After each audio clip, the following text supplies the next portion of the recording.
Bapak Ibu, saudara-saudari, mari kita menandai diri kita dengan tanda kemenangan Kristus. Dalam nama Bapa dan Putra dan Roh Kudus. Amin. Firman Tuhan diambil dari Injil Yohanes bab 12 ayat 1 sampai 11. 6 hari sebelum Paskah, Yesus datang ke Betania, tempat tinggal Lazarus yang ia bangkitkan dari antara orang mati. Di situ diadakan perjamuan untuk dia. Marta melayani, dan salah seorang yang turut makan dengan Yesus adalah Lazarus. Maka Maria mengambil setengah kati minyak narwastu murni yang mahal harganya, lalu meminyaki kaki Yesus dan menyekanya dengan rambutnya.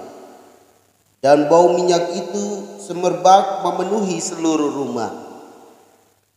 Tetapi Yudas Iskariot, seorang dari murid-murid Yesus yang akan segera menyerahkan dia, berkata, "Mengapa minyak narwastu ini tidak dijual 300 dinar dan uangnya diberikan kepada orang-orang miskin?"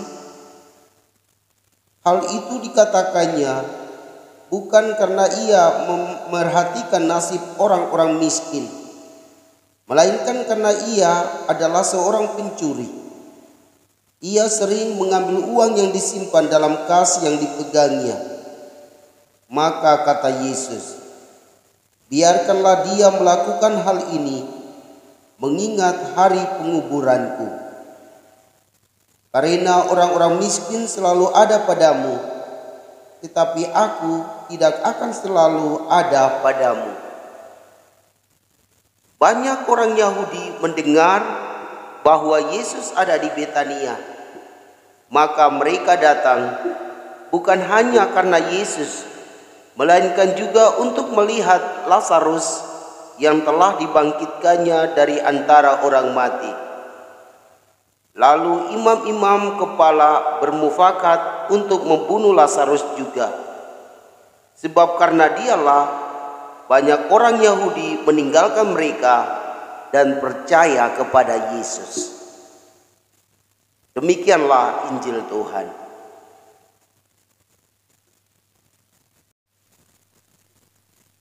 Shalom Bapak Ibu, saudara dan saudariku yang Tuhan Yesus kasihi. Tema homili saya pada hari ini yaitu cinta membutuhkan pengorbanan. Bila saya katakan bahwa saya mengasihi seseorang, saya mesti wujudkan itu dengan cara berkorban, supaya orang yang saya kasihi, orang yang saya cintai mengalami kebahagiaan. Bapak Ibu, saudara dan saudariku yang Tuhan Yesus kasihi, Yesus telah menunjukkan cintanya kepada Tuhan dengan cara ia bersedia berkorban, bahkan sampai wafat di kayu salib untuk keselamatan kita, sebagai tanda bahwa ia amat mengasihi Allah Bapa di surga. Demikian juga Marta dan Maria. Mereka juga menunjukkan cinta mereka, kasih mereka kepada Yesus dengan cara berkorban. Marta menyediakan makanan untuk dinikmati bersama dengan Yesus, Maria dan Lazarus, dan mungkin orang-orang lain yang ada saat itu. Sedangkan Maria, dia menunjukkan pengorbanannya kepada Tuhan dengan cara ia mengambil setengah kati minyak narwastu murni yang mahal harganya, lalu meminyaki kaki Yesus dan menyekanya dengan rambut. Inilah ungkapan pengorbanan Maria dan Marta kepada Yesus.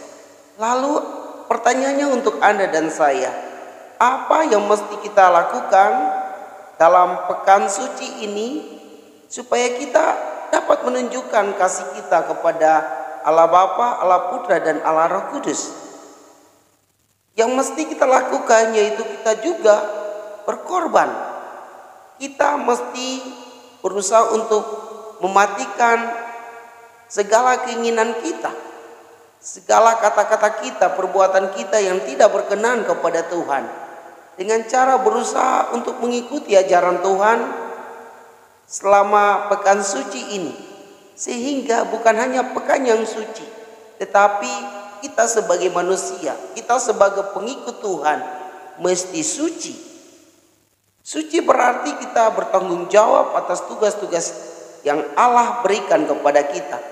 Suci berarti kita juga berusaha untuk mewartakan kasih dan kebaikan Tuhan di dalam hidup kita.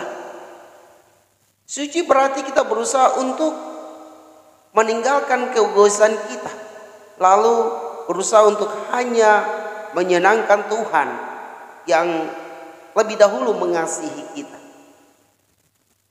Bapak Ibu, saudara-saudari yang Tuhan Yesus kasihi, mari kita berjuang dengan cara kita masing-masing untuk berkurban bagi Tuhan, untuk berkurban bagi sesama di dalam pekan ini, agar hidup kita suci.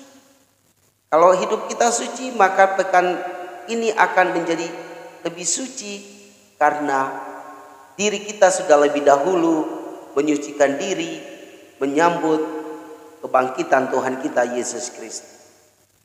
Semoga demikian. Semoga Bapak Ibu saudara-saudari diberkati dan dibimbing oleh Allah yang Maha Kuasa, dalam nama Bapa dan Putra dan Roh Kudus. Amin.